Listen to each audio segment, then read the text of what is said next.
Welcome to Big Island Story Podcast, and on today's show we have Alexey as our guest. Before we start the interview, I'd like to thank our sponsor, theclarifiers.com.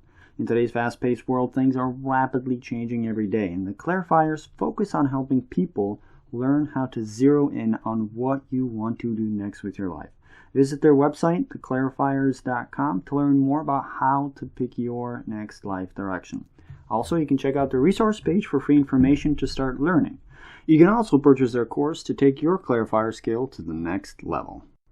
If you're new to this podcast, we structure our podcast in the following way. We ask a few questions about right now, and then we jump into history mode. So we go from the time where they were born and then slowly work our way up to today. So this way you get a full picture of our guest and who they are and how they got to where they are, so that you can also copy and paste things that you see suitable into your life. Without further ado, let's begin. On today's show, I will be interviewing myself so that way you can get a better understanding of who I am and my backstory and how this podcast came about. Do you currently live here on the island? Yes, I do. I moved here in April of this year, so I'm pretty new. I live here in Hilo, right up on the hillside. Awesome, and what do you do in this area right now? Up until now, I've been doing small business consulting, helping small business owners build their businesses, lots of training. That's what I've been focusing on mainly, and business direction. In the past couple months, I've been focusing on creating the clarifiers.com, where I help people zero in on what they want to do with their life, because that's a huge passion of mine, of helping people figure that out so that they're not wasting their time. Or spinning, by wasting I mean they're not spinning their wheels going around trying to figure out what they want to do. So that's what I do here in this area right now. Wow, that's awesome. So jumping back to learn more about you, tell us about where you were born and where did you grow up? Well, I was born in Kazakhstan, so it's on the north end. There's a country, used to be part of Russia, but now it's no longer. On the north end, it's Russia. On the east side, it's China. So I was born not too far from China. And if you think about it, technically, I was born in an Asian country. But because of the year I was born, I was considered Russian. So I was born there, and between age 3 and 4, my parents picked us, all my 5 other siblings, and we moved from there to Massachusetts, and that's where I grew up. I spent all my teens there. I went to school in Massachusetts, and up until my 20s, I lived in Massachusetts. Awesome. And growing up, where did you go to school to focus more on your preteen years? Like, where did you go to school? What was your life like growing up? For me, life was very interesting looking back at it. I was the 5th of 6 kids, and I grew up in one town my whole life, went to the same school system, so except for first grade I was in Springfield, and then we moved to this town called Belchertown, and from second grade and on I went to school in that town. So it was pretty cool. I got to grow up with all the same kids, and pre-teens, they were very interesting for me looking back, because being the 5th of 6 kids, by the time it got around to my older sister, myself, and my younger sister, my parents gave us a lot of freedom to kind of go with the flow of life, just figure things out on our own, whereas the 3 older ones really got a lot of the attention, got all the spanking. By the time it got to us, it was, I would say for me as a child, life was very simple, very easy. I did get hurt a lot. I got into trouble a lot, did a lot of silly things. Looking back, maybe it's just to get attention, or I was just very bored a lot of times. If I could go outside and shoot a BB gun I would always go hunting for birds. So we lived in the middle of the woods, so I'd always go hunting, and I wouldn't just kill things. I would actually eat them and cook them and eat them. So it was pretty simple. Life was pretty simple. I always went to church every Sunday, Saturday, and during the week also. So life was very simple for me growing up. That's awesome. What were some of your earlier moments in life that stand out to you that were pivotal for you? Looking back, you're like, okay, that was definitely a pivotal moment for me.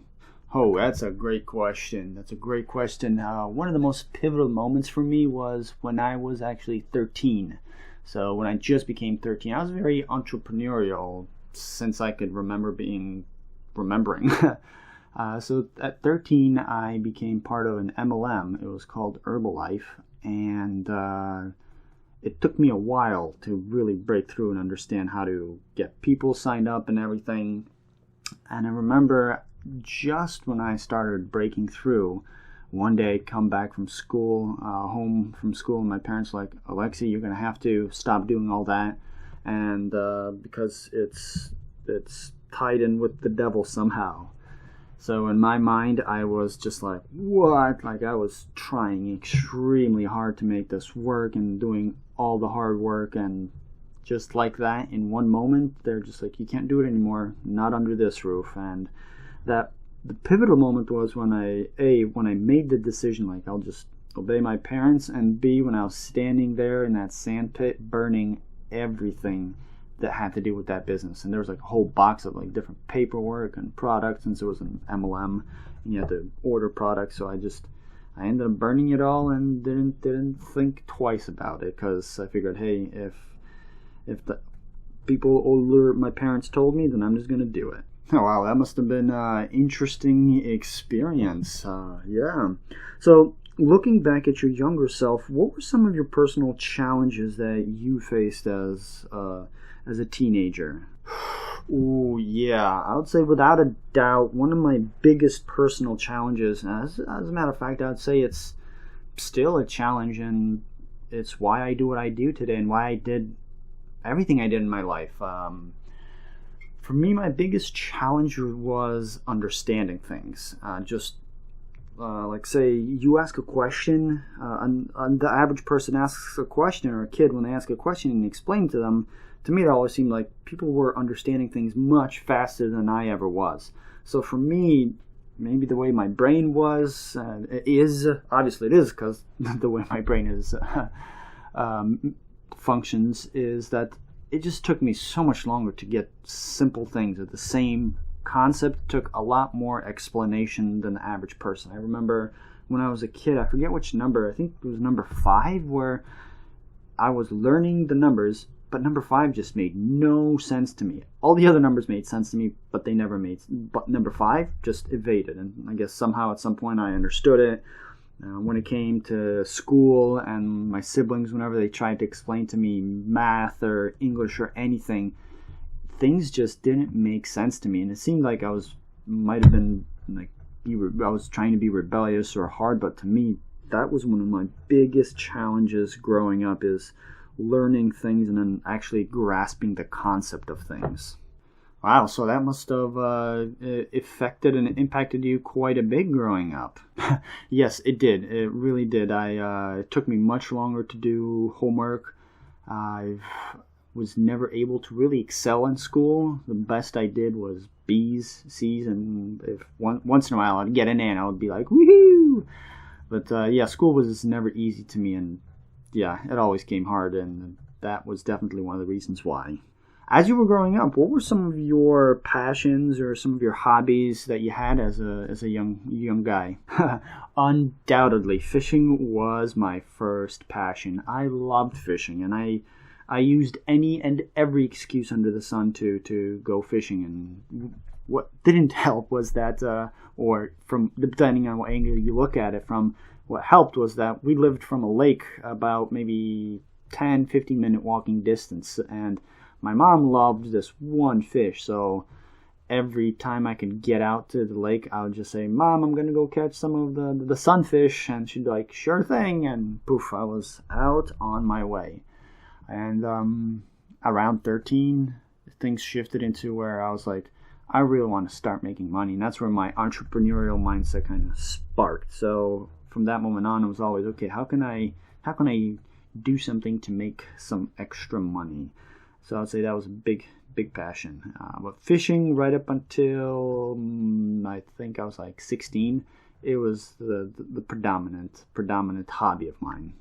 For better or for worse, what was your major focus on as a teen? Major focus as a teen. Well, it's a big swath from 13 to 18. I'd say that from also, because I lived in the middle of nowhere, from 13 and until my freshman year in high school, I was huge onto just blowing things up. I lived in the middle of nowhere. Behind our house was a big sand pit, and so I would just take whatever I can get my hands on and mix chemicals and just watch them go kaboom. That was my thing until I had a real bad accident, which we'll talk about later probably. Up until freshman year, that was my big thing. That and entrepreneurship, business. Trying to figure out how I could make money starting my own business. So those were the two major things. So about your family, how many siblings and do you have? What number are you in the family? And what was your relationship like growing up with your siblings? Ooh. Yeah, there's 6 of us. I'm number 5 of 6, so I'm the second youngest in the family. And growing up, so I have my oldest sister, a brother, then 2 sisters, myself, and a younger sister. With my oldest sister, it was always like, she was like my mom. Whereas my brother, I always had to help him do stuff. So for me, it was just always somebody I had to help. Whereas my 2 sisters who are above me, we always were fighting a lot. That was a lot of fighting. And my younger sister just,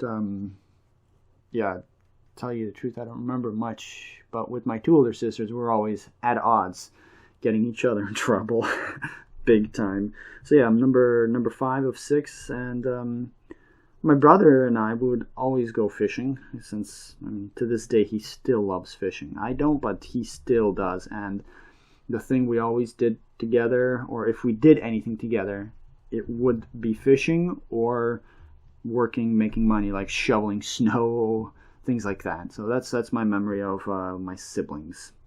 Growing up, how would you describe yourself as a person? Growing up, I would say I was, I had very few friends, and it was very difficult to be around, especially when it came to explaining things to me.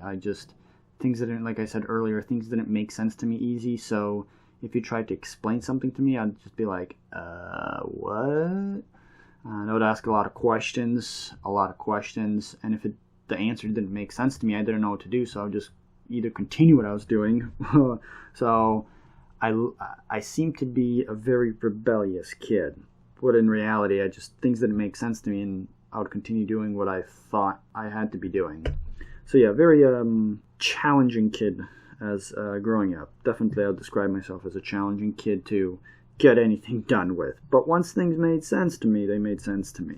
So up until graduation from high school, again in your teens, what were some of the most transformational experiences in your life? By far, the biggest experience was in 9th grade when, again, I was building some, let's just call them explosive things to blow up in the sand pit, and instead of it being blown up in the sand pit while I was building this thing, it went kaboom in my room and blew off some fingertips, and nearly blew off my hand. And luckily, the hospital was very nearby, and the ambulance was very close by. The police were close by. So if they did not come in on time, I was losing a lot of blood. It was a very, very big explosion.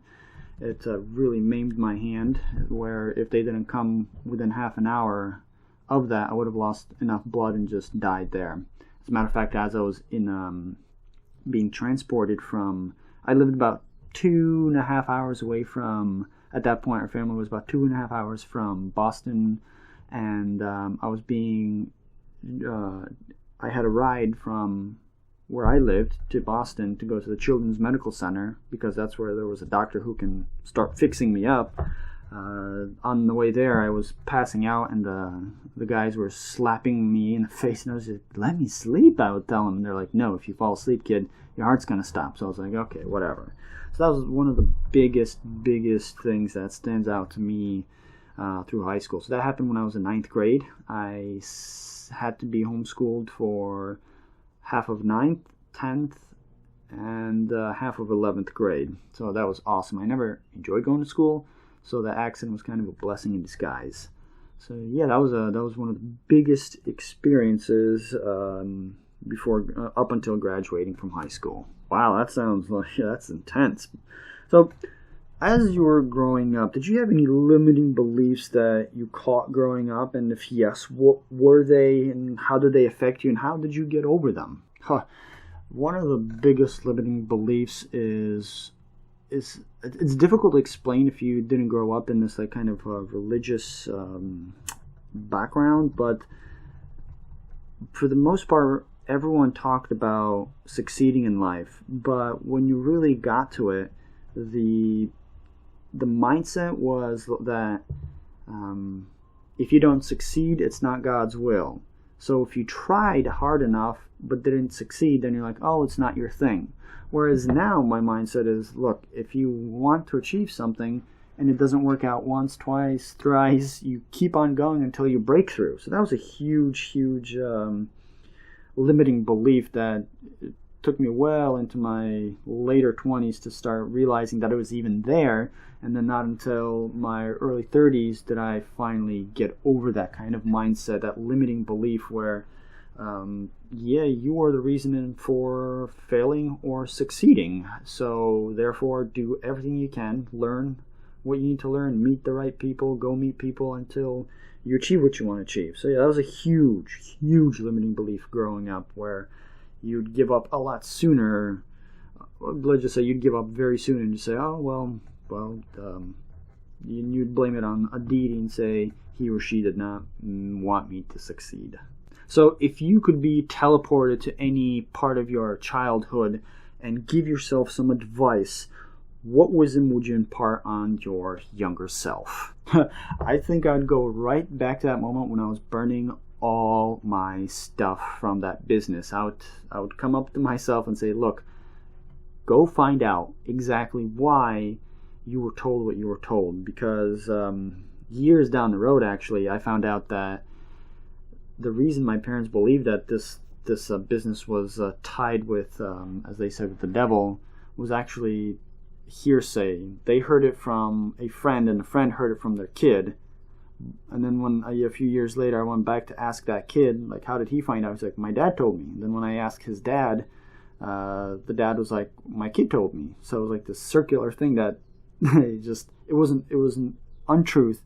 I would go back to myself and say, look, what your parents told you is not true. Go drill to the bottom of it and figure it out. Because if I stuck to that, I definitely know my life would have been different. Even if I wouldn't have succeeded in that business, sticking to something until it started working I think that's where I began that process of just like kind of giving up a lot sooner than I had to on things. That's interesting. So if you could go back to your younger self and you were your own motivator, to what point or points would you go back to, and how would you inspire your younger self to just keep on going? I'll say that one interesting thing about, as I very often look back on my life, one interesting thing that surprises me, internally, I always knew that once I've figured out what I want to do with my life, that's when I would see, this is very difficult to say. All throughout my life, I knew I had to figure out what I wanted to do with my life. So ever since I remember, I was always focused on trying to figure out what I want to do with my life. How do I want to live my life? Because I grew up around people who just did things for the sake of just making money, like going to work and making money, but I would see how much they would suffer at home and how much their families and kids would suffer. And I'm like, man, I want to find out what that one thing I really want to do and then stick to it. And I will do whatever I have to do as long as I have to figure that out. So When it comes to motivation, I think one of the big moments in my life where I lost motivation and steam, but simultaneously it always also encouraged me, was I liked a girl, and I knew her for a couple of years, and it was at the time where I either really stepped up to the plate and told her I liked her, or looking back, I didn't tell her.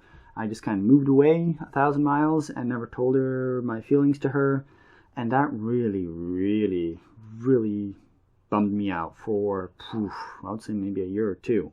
But even though that bummed me out, I still pursued figuring out what I want to do next. And on the other hand, as a matter of fact, that was one of the things that really intrigued me about her, is she knew what she wanted in her life. I realized I didn't, so I had to go and figure out what I wanted to do as clear as she knew. So I would encourage myself at that moment and say, hey, it's like, although it's painful, it's okay, keep on focusing. So that year that I lost to just kind of moping around, I wouldn't have. So that's when I would definitely go back to motivate myself. What was it in your life that you wanted to achieve you felt was impossible to do? Well, after my explosion accident, one of the things that I was told by everybody is like, so before my explosion accident, I had a landscaping business in high school, and I actually had a few people working for me, and that was like the big thing I was focused on, and I got really, really good at it. And after the accident, everybody's like, well, that's the end of your landscaping life. And just to rub it into their faces, as soon as I healed up, I went straight to restarting that business, and as if nothing ever happened. So that was one of those things that other people thought that was impossible for me. Now, what I always felt impossible, because I grew up in a world where nobody made more than $50,000, $60,000 a year. So for me, one of my impossible goals was always to make $1 million in 1 year. It still is, still working to that point. But that was one thing for me that was always this impossible thing. But the more people I've been meeting throughout my travels, the more I'm like, wow, the possibilities. Because when you grow up in a family where the possibilities were always low, or the goal people strive to was low when it comes to like financial aspect, everybody talked about earning a lot, but nobody did. So the more I traveled, the more I learned that, wow, this is a lot more possible and easier to do than I initially thought. At what point in your life did you realize or decide that you wanted to really focus on one thing in your life, and what is that one thing you chose to focus on? Starting around age 16 is when I really started helping other people figure out their life for them. And back then I would be helping guys who are they were at least 4 years younger than me, so like 10-year-olds, helping them figure out what to do or how to do things. So I would always be helping them achieve things I've overcame, and it was always about educating people and helping people take the next step. And so throughout the years, I'd help people closer to my age, and then eventually I was helping people much older than myself figure out a life direction. And then recently, three of my clients at once said, "Hey, Alexey, you should do this like full time instead of just like here a conversation, there a conversation." And it's when 3 people within 1 week told me this, I was like, you know what? I got to take this seriously and make a real business out of it. So it wasn't actually until recently that I decided to make a business out of helping people so that I could help a lot more people. And for me, it's very important to help people clearly understand. Like I said, like I shared, for me, clearly understanding things was the biggest challenge. So going forward for me and throughout my life, helping people clearly understand where they are, where they want to go, and creating a life direction of what they want to achieve next is something I'm very, very passionate about helping others achieve in their life, because you can lose weeks, months, and years to just wondering, what should I be doing with my life? Who or what encouraged you to help and stick to your path instead of giving up on becoming and helping people clarify their life direction? Yes, that is a very good question. There's a few people in my life. First person was my grandpa. He really stood out to me as a huge example of how to live your life and how I want to live my life. I had the opportunity to be around my grandpa the last couple months of his life, right up until the day he died. And 3 days up until his death, people were always calling him on the phone and asking him for advice and direction in life, and that's what he would do. That's what he was hugely about, and that really, I think, set the precedence for me. And plus, starting from 16 to how my grandpa was, or starting from 16, how I started helping other younger guys, and then watching my grandpa do this, and just how much it impacted people's lives. I was just like, so that was one huge one. The other person that impacted me was one of my cousins. He would, when I graduated and I got out of high school, I didn't go to college. I did go for one semester, but that doesn't count. I decided to go into the construction world, and one of my cousins, he worked in the same area. He was a traveling nurse, and he would always stop by the office where I worked, and the business where I worked was my brother's company.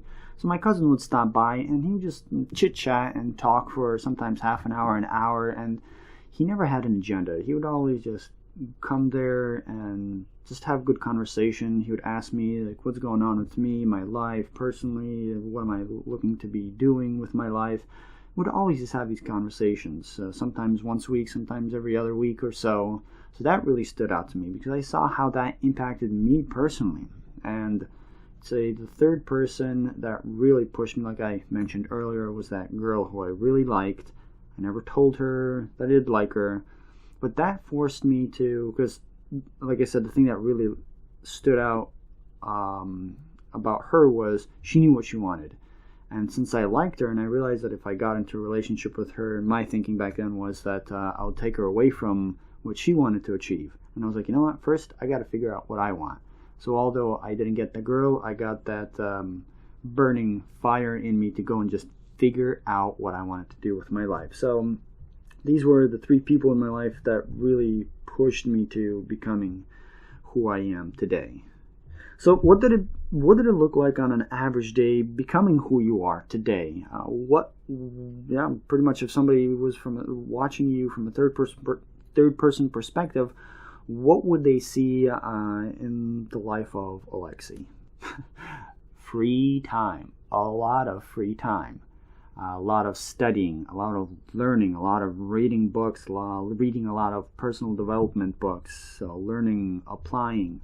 And once in a while, you'd see me have a conversation helping someone clarify their life, as well as clarifying my own life. And there was many times I had to reclarify, recalibrate my direction and what I wanted to achieve, and then say, okay, this is what I want to do. Like in high school, I wanted to become a landscape architect and get into swimming for Olympics.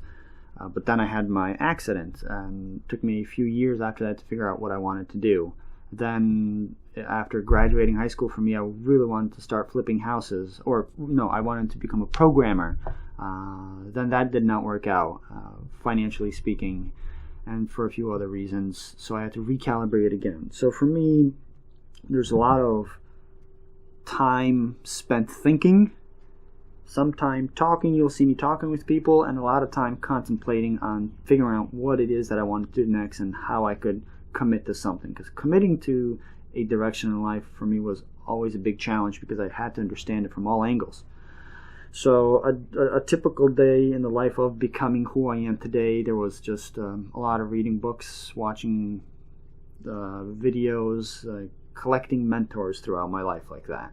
How about now? How does a typical day in the life look like right now for you? Right now, it's a little different. I am really focused on growing my the Clarifiers website because that is my sole focus, is helping people figure out, zero in on their life direction. There really is nothing else. I've tried so many different things in my life where this is what I've landed on, and I just see how necessary it is. So for me right now, I'm building a website. I'm managing the website, working on this podcast, and just helping, encouraging people. That's the typical day in the life of Alexey. It could be helping people who are business owners clarify their next direction in their business, or it could be helping others, like most recently a high school student, entrepreneurs, forex traders, like people who are like, I need to make a decision on what I want to do next. College students, regular workers. So you'll see me talking on the phone, video talking, video Skype, like Skyping kind of sessions, or phone calls, or one-on-one. That's and on the website, working a lot on that website. It takes a lot of energy. So that's what a typical day in the life of my life looks like now. How do you define success for yourself in your life right now? Success, the good old story. I like how Jim Rohn puts it. Success is the progressive realization of a worthwhile goal. And for me, that progressive realization is realizing that I'm becoming 1 degree better today at helping someone clarify their life direction than I was yesterday. And that for me is success. Being able to help somebody answer the question of what should I be doing next, wow, that right there is success for me. And the better I become, the more successful I become. Hence why and now I want to be able to start helping more people, not just one-on-one phone calls, which I still do. The ultimate goal is to be able to, as right now, creating courses, better courses and classes that people can take and not only learn how to do it for themselves, but also how to help others figure out. So like for me to help you, how to help somebody else figure out their life direction. Share with us some of your biggest life lessons and what you learned from them. So what I mean by that, some might ask this question is, how do you fail and what gold did you extract from that dirt? I think I'll put it like this, that one of my biggest life lessons, and it's something that I'm aware that I've always got to be getting better and better at, is sharing what I'm thinking or feeling. I grew up believing that it's not right to share what you think or what you feel with other people. It could have been because I would always get a lot of negative responses, so I correlated with telling people what I think or what I feel as a negative thing. So for me, one of my biggest life lessons is to tell people, like the girl that I liked, instead of just hiding it, just tell people. I should have told her what I thought and how I felt about her much sooner than later. So openness would be the biggest life lesson. Again, and in that it's a huge lesson of how open do you be. So for me, it's the biggest life lesson is openness and honesty in everything that I do. So, like I said, it's something I'm learning more and more, and will be till the day I die, getting better and better at it. Looking into the future, what would you like to accomplish? What legacy would you like to leave behind? Oh wow, legacy. Yeah, that's a big question. It's not the average kind of thinking. Legacy. The kind of legacy I want to leave behind is to have, or to be, even long after I'm gone, to be helping people answer this one question is, what do I do next with my life? Helping people learn how to answer that question for themselves and learning how to help others do the same thing. So for me, it's being able to create a multiplier effect, or it's not just me working with individuals, but my legacy I want to leave behind is teaching other people to help other people. So this question might seem simple, but behind it there's a lot of things you got to understand, know what to say, what not to say, when. So to be effective versus ineffective, it could be as much of a difference as how you think and how you ask a certain type of question. So for me, the kind of legacy I want to leave behind is this skill to be able to answer effectively and easily for yourself, and to help others figure out how to zero in on what they want to do next with their life. That for me is what I'd like to leave behind on this earth. So for everyone who wants to become a clarifier like yourself, if they were sitting here in front of you, what would you tell them about becoming a clarifier? The process itself is, if you're going it out alone through trial and error, I would say just stick in there and keep on helping people. again, it's my experience, and from my perspective, most people take your help for granted, but there will be those individuals who really take it hook, line, and sinker and really do something with it. So it takes a lot of time to really become encouraged through this process. That's why I would say take this course, go through it, learn these skills, and especially the mindset, which is one of the biggest keys to becoming a great clarifier. So I would say, look, invest in yourself. And if this course was never available and I was never here, and if I had to tell you what to do, I'd say invest into yourself, into your personal development. Buy the books, watch the videos, get the courses, go to the conferences, learn more about yourself, because the more you learn about yourself, the more you'll know about how you think, how your brain thinks, and then the more you'll be able to help others, because our brains are quite similar. If you really look at it, we're a lot more similar than we are different, and in relation to how we think and act. So that's what I would say and share with somebody sitting in front of me. And if it was today, right now, I'd say, look, go through all my free material at theclarifiers.com. Go through the free material, then get into the course, become part of the community, start learning, start sharing, and start growing, because there's nothing like having people that are like-minded around you to help you achieve that one thing you're trying to achieve right now in your life. Well, that just about wraps up today's show. If somebody wanted to reach out to you and ask you questions, what's the best way they can reach out to you? Two ways. One way, you can go to theclarifiers.com and just fill out our contact form, or you can connect with me through Facebook, Alexey Katko. It's Alexey. Last name Katko, and you can just go on there and ask me directly. Or you can go on YouTube on the video, The Clarifiers, and ask questions on the videos there. So yeah, those are the three ways that you can get in touch with me. Well, ladies and gentlemen, today this just about wraps up our podcast number 1. If you have any questions, comments, or concerns to Alexey, you know exactly where to reach out to him.